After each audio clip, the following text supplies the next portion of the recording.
Saudara keluarga Bribda Ignatius Dwi Frisco Sirage, korban tewas diduga tertembak senior, mengaku kecewa dengan penjelasan polisi soal dugaan kelalaian tersangka hingga menyebabkan kematian anaknya.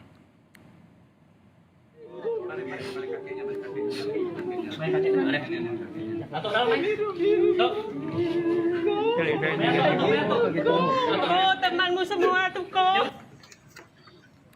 Ayah almarhum menyebut kematian anaknya Bribda Ignatius Dwi Frisco diduga tertembak karena dugaan transaksi jual beli senjata di rusun asrama Polri, bukan karena unsur kelalaian.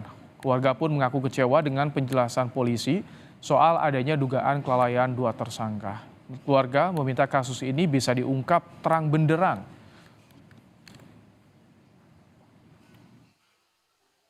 Kecewa dengan penjelasan yang dijelaskan oleh Polri, ya, bahwa itu tidak sengaja.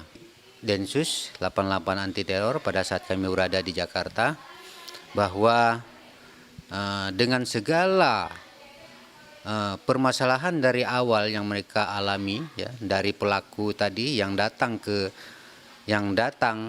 dengan kondisi setengah mabuk, cekcok antara pelaku dengan anak kami, ya.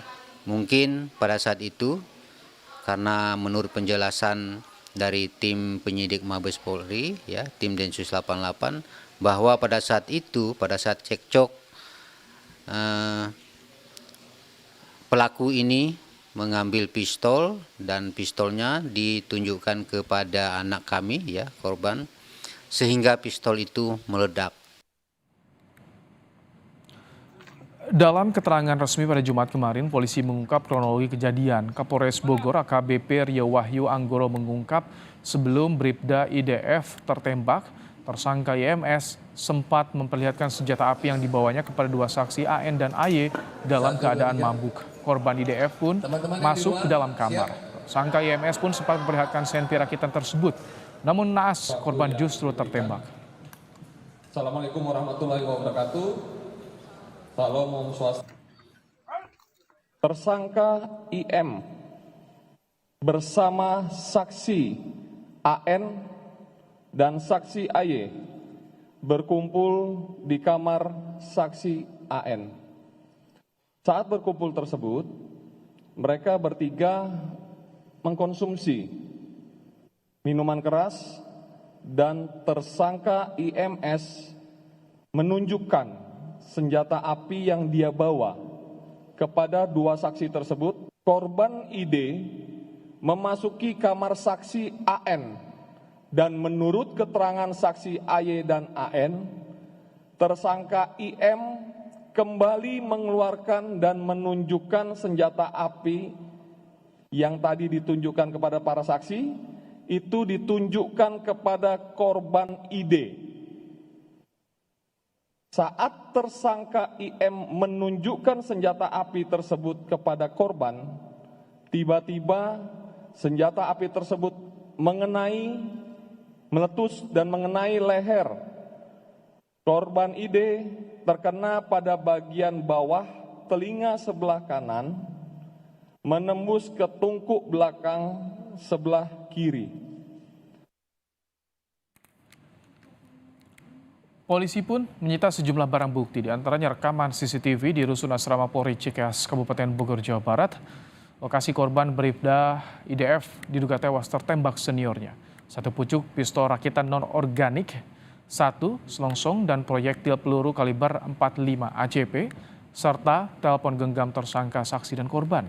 Dalam kasus ini, polisi sudah menetapkan dua tersangka, yakni IMS yang sebagai pengguna senjata api rakitan, dan IGD yang diduga sebagai pemilik senpi. Keduanya pun terancam hukuman pidana dan kode etik.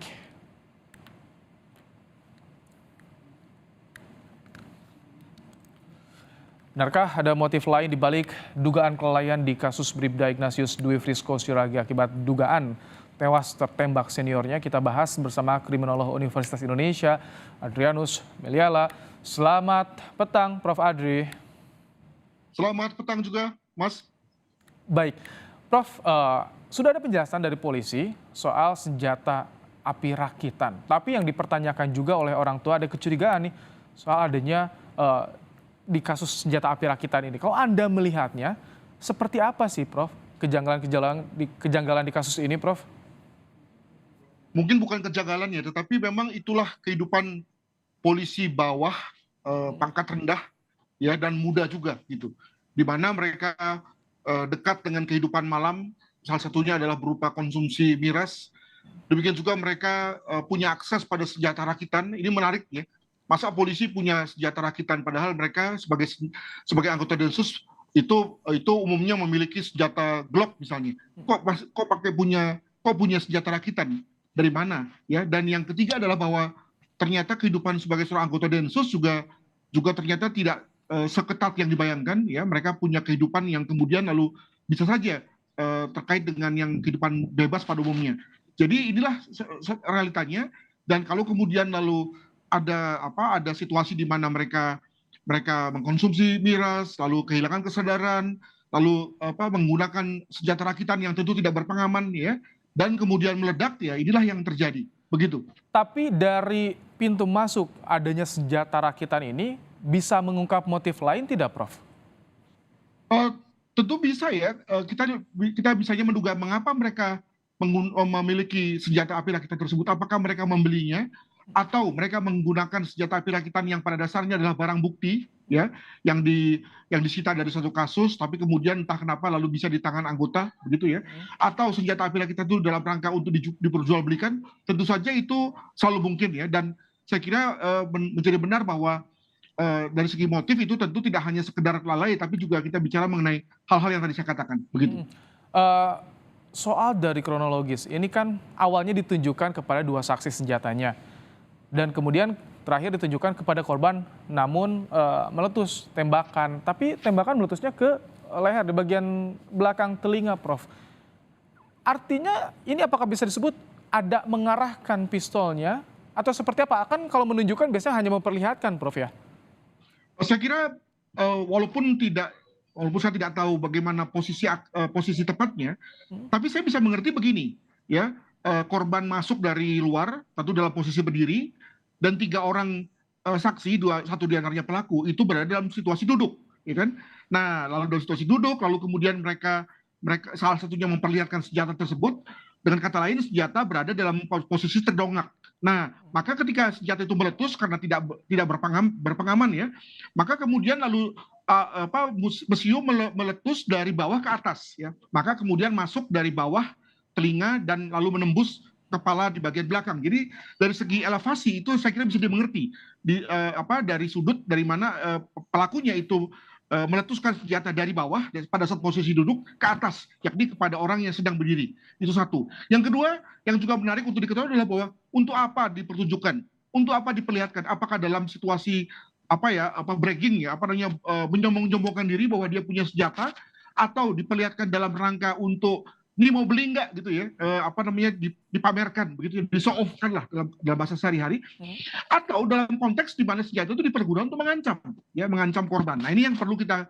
ketahui, paling tidak polisi perlu mengetahui konteks ya dipertunjukannya senjata tersebut, apakah dalam rangka untuk dipamerkan, dipertunjukkan saja, atau dalam rangka untuk dibeli, atau dalam rangka untuk mengancam korban. Dan yang menarik lagi, Prof, yang ingin kami tanyakan, kenapa ini pemilik senjatanya tidak berada di TKP justru, Prof, ya?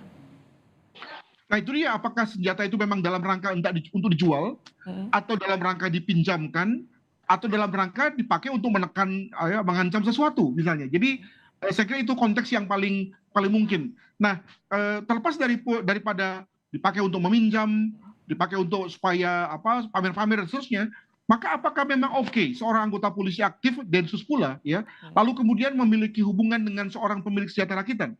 Bukankah sebetulnya dalam konteks undang-undang senjata api, memiliki menguasai senjata api rakitan sendiri juga sesuatu hal yang boleh dibilang sebagai melanggar undang-undang, gitu kan? Nah, berarti kan sebetulnya anggota Polri ini melalui semacam main mata dengan orang yang menjadi pelanggar tidak pidana juga. Jadi saya kira bisa kita panjangkan ke sana gitu ya dalam rangka mengungkap kasus ini, begitu. Soal ada juga kabar sebelum kejadian ada cekcok katanya pelaku dengan korban. Ini bagaimana pendalamannya kalau menurut Anda, Prof? Seberapa penting soal adanya cekcok ini untuk bisa mengungkap kasus? Saya kira semua hal perlu dilihat ya. Kita bisa anggap itu sebagai suatu motif ya, casus belli katanya dalam bahasa pidana gitu.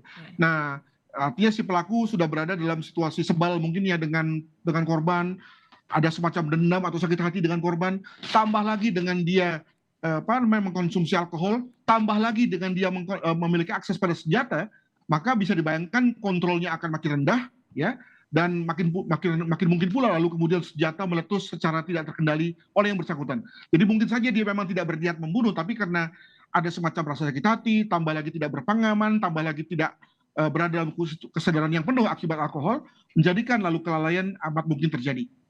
Baik, terima kasih Prof. Adrianus Meliala untuk pandangan Anda soal kasus polisi yang tewas tertembak seniornya di Rusun Polri di Cikeas, Bogor. Terima kasih Prof. Adri. Terima kasih.